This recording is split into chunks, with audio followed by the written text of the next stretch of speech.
That's what a lot of people do with the Bible today, that you either read it for what it is, exegesis, draw the meaning from the document, or you practice eisegesis, impose a meaning on the document. That's what pro-gay theology is.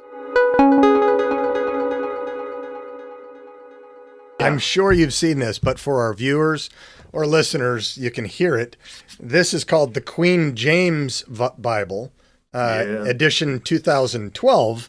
And as I was looking through it today, even in the table of contents, they don't even have the book of Jonah or Micah. So their effort was to go in with those, 6 or so passages and make accommodation. And then we have, a Yale theologian whose book I just read called Queer Theology Beyond Apologetics.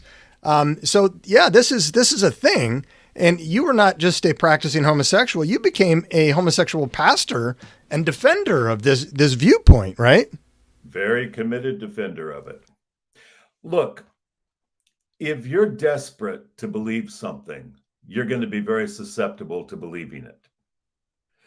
Any common sense reading of the Bible would tell you the Bible does not condone homosexuality. I mean, even if you weren't a Christian, if you just read the book, you'd go, well, those guys who wrote that book did not like homosexuality. That'd be the only logical way of reading it with any integrity.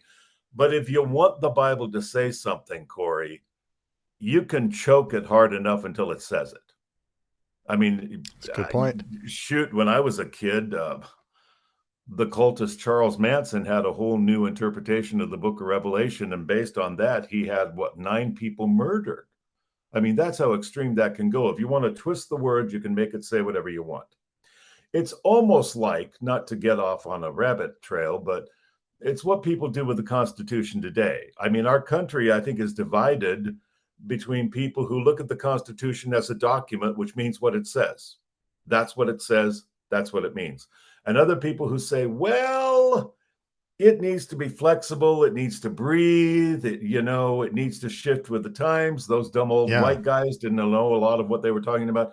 That's what a lot of people do with the Bible today, that you either read it for what it is, exegesis, draw the meaning from the document, or you practice eisegesis, impose a meaning on the document. That's what pro-gay theology is. I imposed a meaning on the document, not because I read the document and came to that conclusion, but because I came to that conclusion and imposed that conclusion on the document.